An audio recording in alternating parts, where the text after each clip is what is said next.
एक बार की बात है।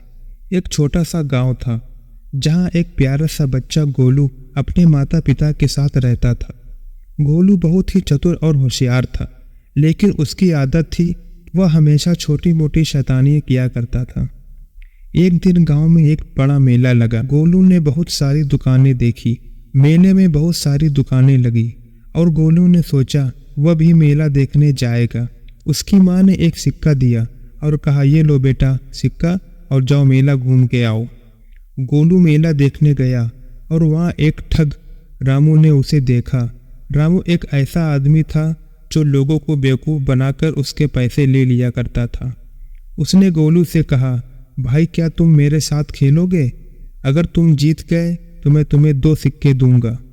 गोलू ने सोचा अगर वह जीत जाता है तो उसके पास सिक्के हो जाए। रामू ने गोलू से एक आसान सा सवाल पूछा, अगर एक कुत्ता 5 किलोमीटर चलकर थक जाए और दूसरा कुत्ता 7 किलोमीटर चलकर थक जाए तो दोनों कुत्ते कुल कितने किलोमीटर चलेंगे? रामू हंसते हुए बोला। गोलू ने सोचा कि यह तो बहुत आसान सवाल है। उसने तुरंत जवाब दे दिया, दोनों कुत्ते कुल 12 किलोमीटर चलेंगे। रामू हंसते हुए बोला, तुम्हें पता होना चाहिए कि कुत्ते एक साथ चलते हैं। और उसने गोलू को गुमराह कर दिया।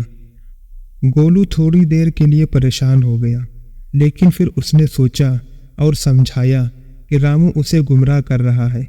सवाल का सही जवाब ये नहीं है कुत्ते कितने किलोमीटर चले, बल्कि यह है कि दोनों कुत्ते एक साथ चलने के बावजूद केवल अपनी अपनी दूरी चलेंगे। रामू को गोलू की चतुराई देखकर बहुत ही आश्चर्य हुआ। उसने गोलू से उसके सिक्के दे दिए और कहा, तुम सचमुच बहुत चालाक। गोलू खुशी खुशी अपने घर लौट आया और अपनी माँ को सारी बातें बताई। उसकी माँ ने उसकी चतुराई की बात की और कहा, सच्ची चतुराई और समझदारी ही सबसे बड़ी संपत्ति है।